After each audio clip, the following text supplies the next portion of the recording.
Само вистина, почитувани, добро вечер и добро дојдовте. Јас сум Јана Јосифовска. Вечерва дебатираме со господин Ивица Буцевски, поранешен вице-премиер за европски прашања и амбасадор. Добро вечер. Добро вечер, добро најдов.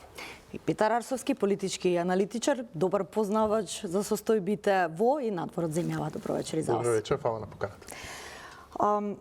Господа, борбата со односно против корупцијата, владење на правото и ефикасни институции се оние клучни, да кажеме, предуслови за секој наш стратешки успех и надвор. Но случајот со Артем Груби и натаму ја бранува јавноста. Сега, господине Буцевски, како вас ви изгледа се во ова? Дали со фактички неговото враќање и се тоа што следеше после тоа, ја погребавме правната држава или е можеби почеток на нова правда? Ако епилогот е домашен притвор за лице кое било во бегство, колку се релевантни фактички сите овие тврдења и дали гледате најава за сериозен процес или можеби некој политички договор? Само две корекции. Борбата против корупцијата не е толку значајна за нашето позиционирање надвор, туку за нашето позиционирање внатре е многу позначајна. Но и услов за нели во евроинтеграцијите. Точно, меѓутоа најзначајна е внатре. Секако. Најзначајна е внатре. Второ, правната држава Македонија беше погребена во моментот кога беше формирано специјалното јавно обвинителство, односно орган кој што не постои никаде во нашиот уставен поредок, како еден кенгурски суд кој што требаше да го возможи превратот што се случи во 2017 година и доаѓањето на Зоран Заев на власт со цел да се промени уставот, што се случи во една брутална насилничка атмосфера. И за жал, како велат, нешто што некој не ранима и кој ќе расипе, не може после 1000 нормални луѓе да го соберат. Македонија уште ги трпи последиците на тој преврат што се случи во овој период. Но сега СЈО не постои. Без разлика. Тогаш беше СЈО не постои, сите актери од СЈО се уште ги гледаме и се уште не може да ги симнеме од екраните и се уште не може да ги симнеме од амбициите, ако можам така да го кажам. И покрај тоа што тој орган најнеславно се распадна како едно дувло на корупцијата и покрај тоа што, ако можем тоа така да кажам, се покаже на дело дека во Македонија нештата поврзани со корупцијата, со правосудството, со владењето на правото, со правната држава, со заштита на човековите слободи и права, може и ќе ги решат само граѓаните на Македонија. Тој орган беше целосно поддржан од она што го нарекуваме меѓународна заедница, посебно од она што го нарекуваме нашите стратегиски пријатели, и заврши како најгнасно дувло на корупцијата. Добро, што сега? Сега е во ДПМН на сега треба власт, повторно, сега треба повторно коцка по коцка да си ја вратиме државата, да си ги вратиме институциите. Ова е една страшно непријатна епизода. Јас веќе неколку пати истакнав, пак ќе кажам. За Артем Груби своето го кажав кога беше на врвот на политичката моќ и кога играше фудбал во на канцеларијата, кога пееше заедно за Талат Џафери националистички косовски песни, шовинистички песни во канцеларијата на премиерот на Македонија, тогаш јас го кажав своето. Сега кога неговата судбина и слобода виси на конеца, други разговараат за тоа, ќе оставам тие што разговараат за тоа да се изјаснат, ја нема да се изјаснам. Добра, господин Арсовски, што вие препознавате во се ова? Има многу се изнаслушавме се и се, што аргументите и од обвинителството зошто е пресудено така како што е, тоест одлучено така како што е одлучено, но дали гледате некоја позадина во сето ова, како што се критикува и граѓаните се сомневаат, можеби и со право за политички договор на некаков начин, кој треба да се плаши од тоа што Груби може да го каже, имајќи го предвид сепак неговото влијание во сите институции години наназад? Без да навлегувам во многу големи анализи околу тоа каква е вкупната состојба, и СЈО беше еден проект кој неславно заврши, но и претходното јавно обвинителство беше заробено од страна на државата, затоа имаше потреба да се создаде ново и тоа беше пропаднат проект и мислам дека таму не сме многу напреднати во таа смисла. Во ова конкретно што ме прашувате за враќањето на Артем Груби, мислам дека можеме да идентификуваме неколку точки кои имаат висока веројатност да бидат точни. Првото е дека Груби контактирал со некој од правосудниот систем или од извршната власт во државата за неговото враќање, бидејќи тој беше дочекан со полицајци на граница, со камера на граница, значи некој од овде знаел дека тој ќе се врати. И во таа смисла тоа не е дури ни толку страшно. Често се случува бегалец или обвинет да се спогоди со обвинителството за да пружи докази за други дела и обвинителството со тоа да му даде поблага казна или имунитет дури и така натаму. Јас мислам дека тука треба да ги бараме контурите на она што се случува со враќањето на Артан Групи. Сега неговите мотиви зошто баш во овој момент се враќа, гледам дека поголемиот дел од политичките партии беа релативно изненадени од неговото враќање со исклучок на правосудните органи.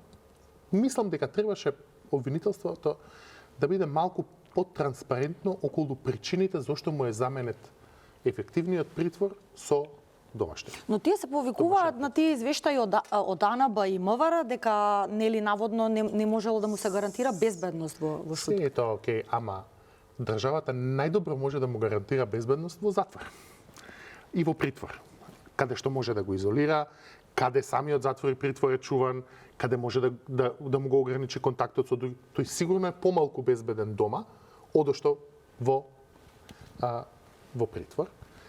Но на крајот, дури да е тоа нивната логика, која не е спорна, дури да не е спорно тие да кажат малку појавно, да се спогодивме, тој ќе ни даде список на други дела кои можеме да ги истражуваме или да ги гониме за возраст, не му дадовме парцијална попустливост или имунитет, требаше да бидат малку потранспарентни во јавноста, бидејќи на крајот целта е да се зголеми малку довербата во правосудниот систем. Ова нејасно објаснување, договори под маса и така натаму само ќе наруша дополнително довербата. Така што јас мислам, мојот инстинкт е дека ќе имаме малку повеќе театар во следниот период околу Артан Груби и неговото враќање. Мислам дека е тоа почеток на отплеткување на тој јазвол и мислам дека треба да бидеме подготвени за високопрофилни случаи споменати од Артан Груби во следниот период.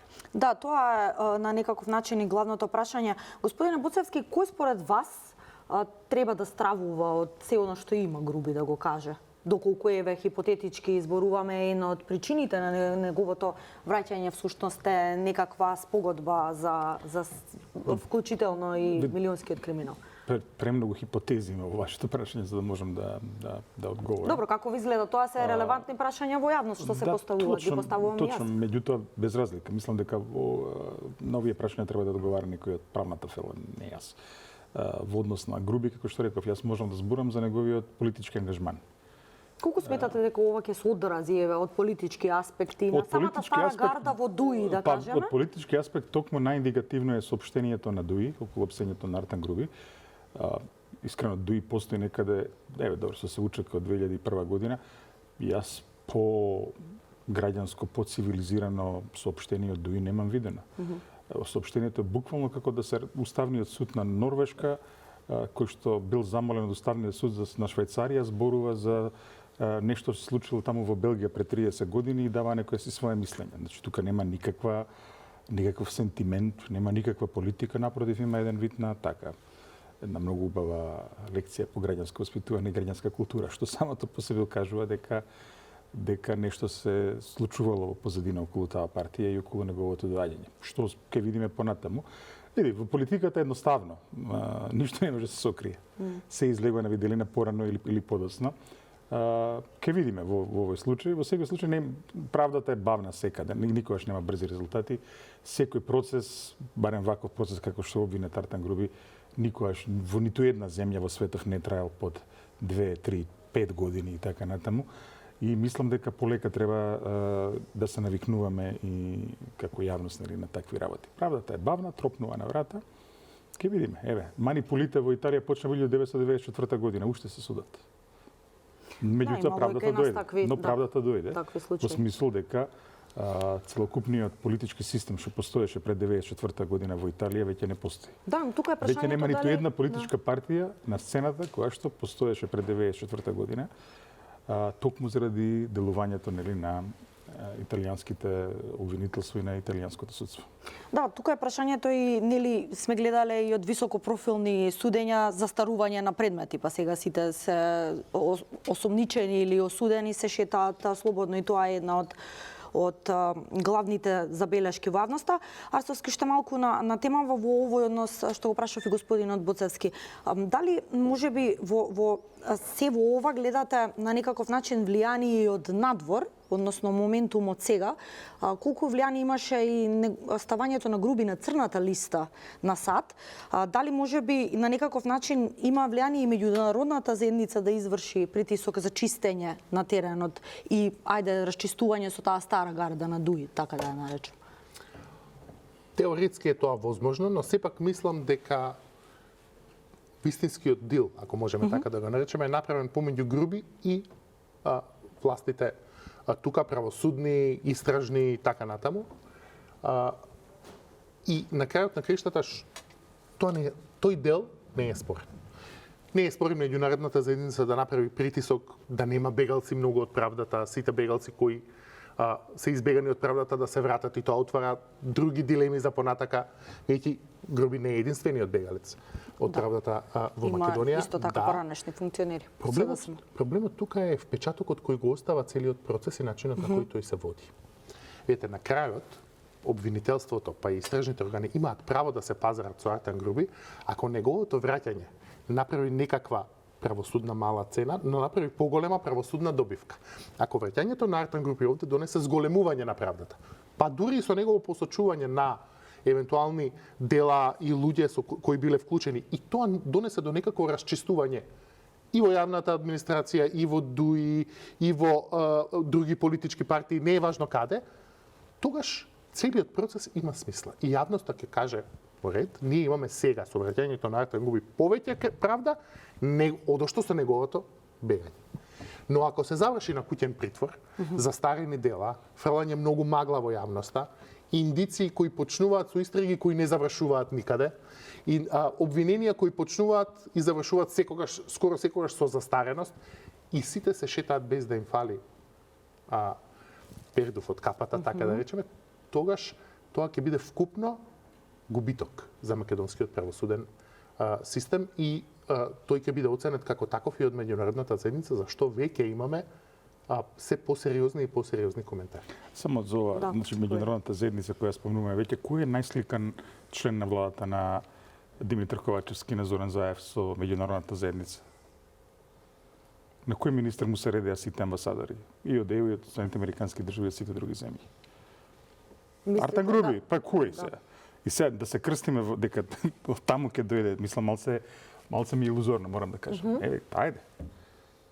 Значи немаше ден да помине без он да отвара, да сече некоја лента и така натаму. Да, но всушност некако почетокот беше со оставањето на таа црна листа на САД, па после ден-два ми се чини избега, така беше тајмингот. Без разлика, ајде се. Искрено, околу скандалозниот влез на Бехтел и на НК во Македонија, мислите дека Артан Груби ќе каже било што? Мислите дека нема? Апсолутно. Зошто не би? Ако веќе затоа што се гледа која е политичката констелација зад влезот на таа инвестиција во Македонија, за жал. Значи, тоа нема да го расчистува правосудниот систем, Јас ќе се кладам дека ќе биде така. Тоа ќе расчистува еден ден македонската историска наука, македонската правна наука, но од историски аспект. Ќе се родат некои интересни истражувачи за 20, за 30 години, ќе влезат во архив, ќе гледаат документите и ќе ни ја представат приказната. Што се случило, како се случило. Не само кај нас во архив, ќе идат и во Вашингтон, ќе идат и во Брисел и така натаму, и ќе ни ја нацртаат приказната. За жал нема да има правда тука. Така што да не се крстиме. Реков, меѓународната заедница, видовме како ја крои правдата, САЕО, дувло на корупција. Не постои земја каде што правниот систем бил уреден од странци за добробит на граѓаните на таа земја. Напротив, кога странска земја ви уредува ваш правосуден систем, тоа се вика, има име, се вика колонија. Која колонија правда дала за граѓаните на протекторатот или на колонијата? Да, кај нас некако впечатокот е дека за се што и да треба од надвор треба да се интервенира. Значи правдата од внатре доаѓа. Од надвор доаѓа, значи од надвор секогаш е многу полошо. Така што одговорот како ќе доеме до владење на правото, до правна држава, не е да се крстиме во Брисел, во европската интеграција или во било што. Туку во политичкиот процес во Македонија и во секојдневно напредување на системот. Мене многу ми пречи, ќе кажам дека често кога зборуваме судството, винителството и така, зборуваме во некои си апстрактни категории. Во еден изминат период јас се заинтересирав, чисто да помеѓу адвокатската фела, правната фела и така натаму, околу состојбата со судиите и обвинителите. Верувате, нека биде предизвик и за новинарството. Брзо ќе дојдете до неколку имиња и во судството и во обвинителството, суди и обвинители кои што имаат голема специфична тежина. Луѓе кои што правилно судат, луѓе кои што правилно винуваат, луѓе чии што пресуди се читаат и се проучуваат во адвокатските куќи, луѓе чии што виненија се читаат и се проучуваат во обвинителските куќи, луѓе на крајот на криштата кои што никогаш не биле оспорени во Страсбург или на било кое друго место. Сега, дел од нашиот проблем е како кога се случува унапредување во судските и во обвинителските професии, овие луѓе не доаѓаат до израз. Мислам дека дел од прашањето е и транспарентност, односно често забораваме која моќ ја имаат во судството и во обвинителството и често дозволуваме таму да бидат бирани луѓе кои што не го прошле трнливиот пат низ јавноста. Можеме да зборуваме што сакаме за политичарите во Македонија, меѓутоа тие мора да дојдат барем 100 пати овдека во ова студио и во другите студии. Мора да се соочат со вас како новинар, со другите новинари. Мора да ги преживеат тие соочувања. Значи, ви прошли низ филтерот на јавноста. Судиите, обвинителите мора да поминат низ истиот филтер. За да можат можеме да ги избереме правилните луѓе. Се додека филтерот е на друго место. Се додека филтерот е во рацете на политиката и во некои соби каде што едниот од едната партија, другиот од другата партија, дати го, дај ми го, се до тогаш ќе имаме на врвните позиции во судството и обвинителството луѓе кои што не се созрејани за тие позиции и не ги заслужуваат тие позиции. Ке се согласите ли, Арсовски, дека правдата е бавна, но првично нели треба да се создава капацитет и на политичко државно тло за можеме ли сами, ајде така да прашам. Правдата па во последните 30 години не се прославивме многу. Јас се согласувам дека оригинерно подобро е иницијативата и желбата и политичката волја, па и капацитетот за создавање вистинска правна држава да дојде од внатре. Меѓутоа, емпиријата е против нас тука. Дури по прашање на СЈО беше замислено, без оглед на неговиот епилог, беше замислено како лек. Болеста не беше таа, болеста беше дека нормалното јавно обвинителство беше целосно партизирано и заробено и најеклатантно објавени снимки на кои јасно функционери зборуваат за криминал, обвинителството не реагираше. И сега, и во таа смисла, не сум сигурен дека ние имаме политичка волја и капацитет да создадеме вистински уредена правна држава со целосно владење на правото. На крајот, правото не се состои од овие 3-4 високопрофилни случаи, колку и да бидат тие звучни. Но кога ќе се појави системска и ендемска корупција, за обични услуги на државата, вадење извод од матична книга на родени, вадење лична карта, вадење возачка дозвола, мој термин на доктор и така. Кога имате таква системска, метастазирана корупција, тоа ја кочи нормалната функционалност на државата. Причината поради која најголем дел од граѓаните имаат поголема доверба во меѓународната заедница одошто во локалните политички елити е емпириска. Локалните политички елити имале и се уште имаат можност да создадат подобар систем, особено во судството. Ќе кажам неколку прости примери. Не ни треба меѓународната заедница ни подори АКМИС систем. Тој се злоупотребува. Така е, кој треба да ги распределува случаите по случаен избор, го расипавме. Меѓународната заедница се нуди да ни даде веб камери, односно камери кои ќе ги направат сите судења целосно отворени со YouTube канали, ние одбиваме да ги инсталираме. Така што не мислам дека холистички пристап и дека целосниот поглед на вистината е дека притисокот од меѓународната заедница за да имаме владење на правото е колонизаторски однос. На крајот ние можеме тоа да го создадеме самите. Зошто не сме го создале досега?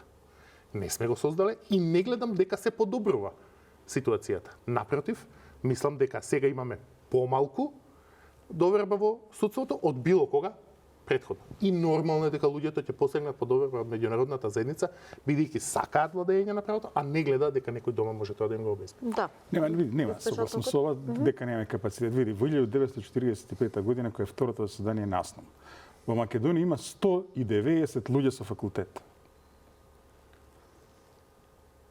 Па тие и таквите 190 луѓе со факултет направија дека институции направија држава за пример. Во 45 година Македонија нема ни 50 години просечен животен век. Од грип се умира. Над половина од населението е неписмено. Нема здравствена заштита, нема опфат на децата со школство. Тие 190 души, како немаја капацитет, види што направиле. Види кои институции ги направиле. Да, но тогаш ги направиле. Морам да се Сега што докажам правиме. да не се подценуваме луѓе. Од кое странство дошле овдека кој притисок им правил притисок американскиот амбасадор од Белград тоа да го направат напротив. Или советскиот амбасадор, не знам, им правил притисок тоа да го направат. Самите го направиле. Затоа што имале јасна политичка волја тоа да го направат. Така што јас мене вира овој, знаеш, подценувачки однос. Во моментот, пази, во моментот кога никогаш во историјата не сме имале толкава производство, прво на култура македонска. Потоа систем, каков таков здравствен систем кој што овозможува луѓето да живеат скоро 80 години. Тоа не паѓа од небо. Некој тоа мора да го возможи. 100% опфат со основно и со средно образование. Најголем број на луѓе со високо образование во историјата, значи. Сега, нема да кажеме дека немаме капацитет, и имаме капацитет. Апсолутно имаме капацитет. И од внатре треба да... Значи, проблемот е во јавниот дискурс, еве знаеме ние да легнеме на тоа, чекаме од некаде, нема да падне од никаде, од тука ќе дојде. И треба да ги поздравиме напорите кога доаѓаат од тука за сите нешто. Така што јас не мислам, навистина не мислам. Дали мислите дека имаме векторите на влијание на амбасадите и на државите од странство не треба да ги преведуваме дека се во нивни добри намери. Инвестициите во наводници, нели? Судство, обвинителство и така, доаѓаат за да има вектор на влијание. Не доаѓаат затоа што некој овдека сака да оправа државата. Државата сака да си оправат само граѓаните на Македонија, никој друг. Да, но прашањето е пак ќе се вратиме околу политичките елити и она да вие кажавте на какви основи е поставена оваа држава, меѓутоа низ годиниве некако се добива впечаток дека де факто во Македонија има прекрасни и учени луѓе од секој сектор, но дали ние, господин Боцевски, ги препознаваме и им даваме, да кажеме, безпартиска книшка, не може тој да просперира, па може би бега надвор. Јасно, се согласам, тоа е проблемот и на тој проблем треба да се сосредоточиме, меѓутоа тој проблем лесно се решава, се вика избори. Ке пробаме со една политичка елита, не бива, ке пробаме со друга. Така е во цел свет, пази, никаде не дошло тоа од небо не паднало. Еве сега кога ги правиме овие дебативе за Европска унија. Па Европската унија не ја создадува 6 супер развиени земји.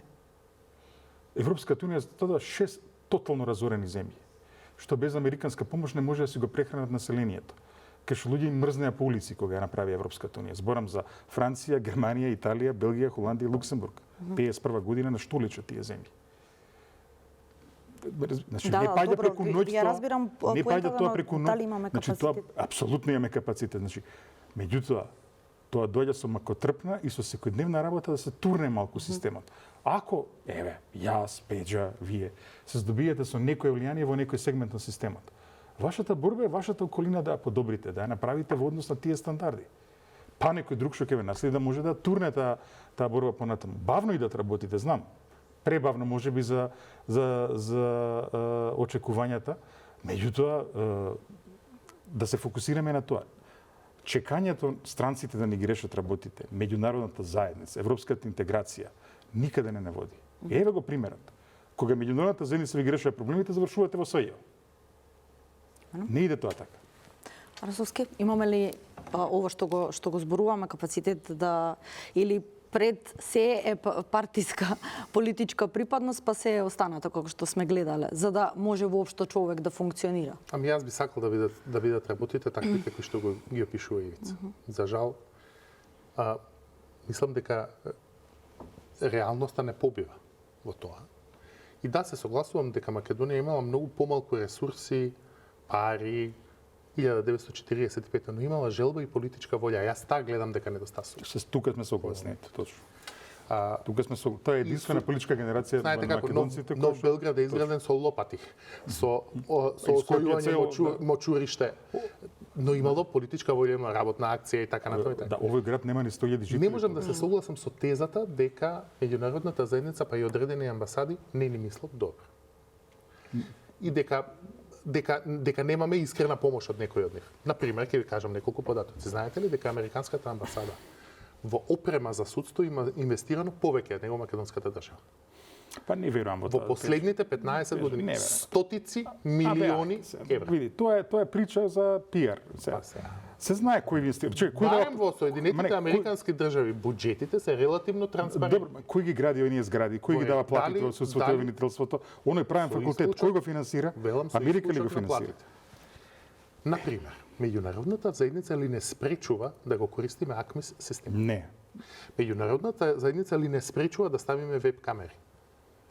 За да можат медиумите, заинтересираните граѓани да ги следат судските процеси. По дефиниција судските процеси се отворени за јавноста, освен тие што се затворени. Зошто не може да ги следиме? Меѓународната заедница ли не спречува да направиме ревизија на 10-20% од највисоко профилните проблематични случаи, кои по правило се паѓаат од 90% од проблематичните случаи се паѓаат кај 20% од судите, како што велиш и ти самиот. Меѓународната заедница ли не спречува со сите апели да направиме ветинг на кого му се зголемил диспропорционално капиталот и така натаму. Еве неколку прости работи кои можат да направат помак, на кои меѓународната заедница упорно повикува, а ние упорно сме глуви. Па не би рекол дека сме. Сега, ако на вистина треба да дојде од кај нас, Да, од нас, апсолутно. Па еве зошто не го Само направиме? ако дојде од кај нас е одржливо. Апсолутно. Добро, ама- И во однос на ветингот исто, види. Знаеш што е проблемот сега, не треба да цртаме тука. Проблемот е што ако ветингот се претвори во политичко орудие за дополнителна Па за партизација на лустрацијата судството. не се Тоа е. претвори во политичко Па орудие. тоа е проблемот, тоа е проблемот. И сега види, па уште кој ќе ми ја послушат Албанија како позитивен пример за ветинг. Ајде сега, Албанија доби швајцарско судство Океј, со ветинг. одличен пример. Чеке малку. Одличен пример. Да те прашам. Ајде. Ветингот во рацете на македонските власти или во рацете на меѓународната заедница има помала шанса да се претвори во политичка хајка? Во рацете на меѓународните власти затоа што видовме со СЈ во што се претвори. Ете зошто Тоа е луѓето гледаат кон меѓународната заедница. Не, па видовме, не, ја обратно зборувам. Ја зборувам дека ветингот ако го прави меѓународната заедница ќе биде катастрофа. Видовме со СЈ. Никако. Затоа што на крајот на Забораваш како беше не, јавното дозволи. пред да се појави СЈ. Подобро отколку СЈ. Неколкукратно. Неколкукратно подобро да се отколку СЈ. Како нема да се согласиме? Ако ништо друго, барем немавме луѓе што одеа каучи зема на свое име по фирми и што отворено рекетираа станови да земаат, што гледавме после. Значи, а здисаност видовме далеку поголема. Кога дојде странците да го контролираат обвинителството. Значи, мојата теза е, пази, на крајот на криштата. На крајот на криштата. Македонскиот граѓанин на крај станува и легнува во Македонија. И интересот му е сепак внимава малку. Затоа што утре за утре тоа се Само, представи во не својата можам- локална заедница. Некој кој што е донесен овдека и кој што ќе се замине од овде, нема однос таков кон државата како што има некој што е од тука. Така што види, ај не си во право и за тоа дека нашите граѓани поише веруваат на меѓународната заедница, на своите институции. На која институција македонските граѓани највеќе веруваат? На армијата. Странска институција ли е таа? Која меѓународна институција може да се доближи до степенот на доверба во армијата? Мислиш дека армијата би била тоа што е без НАТО? Не. Пред НАТО уште поголема беше довербата. Не. Апсолутно не видија. Значи, институција која што од раѓањето на оваа држава до сега има највисок можен рейтинг е армијата. Зошто е тоа така? Па сега зборуваме сега. Значи, во што веруваат нашите граѓани? Ајде да ги прашаме нашите граѓани.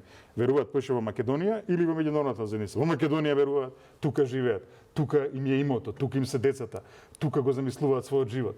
Како може поише доверба да има во некоја си апстрактна институција? И башка, после Преспанскиот договор, промената на името, после сите цели и харибдини кои што помина Македонија, да се тврди дека поише верба има меѓународната заедница, апсурдно е. Апсурдно е. Мисля, меѓународната заедница секогаш потврли кога беше Македонија во прашање на принципи.